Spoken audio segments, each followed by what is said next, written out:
Ils étaient plusieurs milliers à s'être rassemblés pour rendre hommage et ne pas oublier.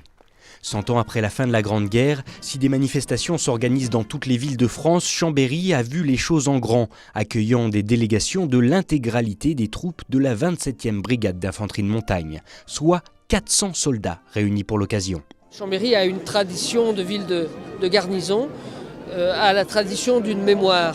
Et je pense que la cérémonie qui vient d'avoir lieu, qui, disons-le franchement, nous a quand même fait quelques frissons à certains moments, est à la hauteur de ces grands anciens qu'on honore aujourd'hui, ces milliers de morts qui ont porté, sinon l'uniforme d'aujourd'hui, mais les couleurs des bataillons qu'on vient de voir défiler. Et je pense qu'en souvenir de leur mémoire, ils doivent être en même temps assez fiers de ce que sont leurs successeurs à travers l'hommage qui vient de leur être rendu.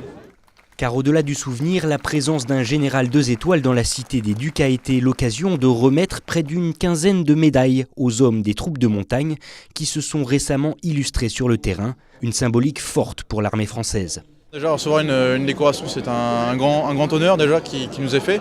En plus, une journée particulière comme celle-ci, pour la commémoration du 11 novembre, les 100 ans de la fin de la guerre, c'est en quelque sorte une petite... ça nous pousse nous-mêmes à nous remettre en question. On se rappelle, on imagine comment c'était il y a 100 ans, les combats qu'ils ont vécus.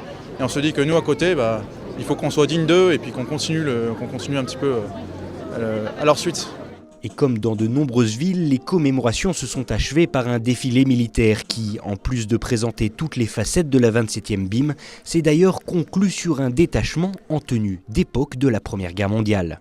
La menace aujourd'hui est différente et je crois que ce qu'il faut se dire, c'est que ce moment de communion nationale montre qu'il y a une concorde derrière nos troupes. Il est important de se rappeler que certains font le sacrifice de leur vie pour la liberté des autres et donc les soutenir est une belle chose, c'est ce que nous avons eu aujourd'hui. 100 ans après l'armistice, l'émotion est donc toujours palpable. Un sentiment entretenu par ces cérémonies de mémoire et pour ne pas que les 20 000 personnes qui ont trouvé la mort lors de ce conflit en Pays de Savoie ne soient pas morts en vain.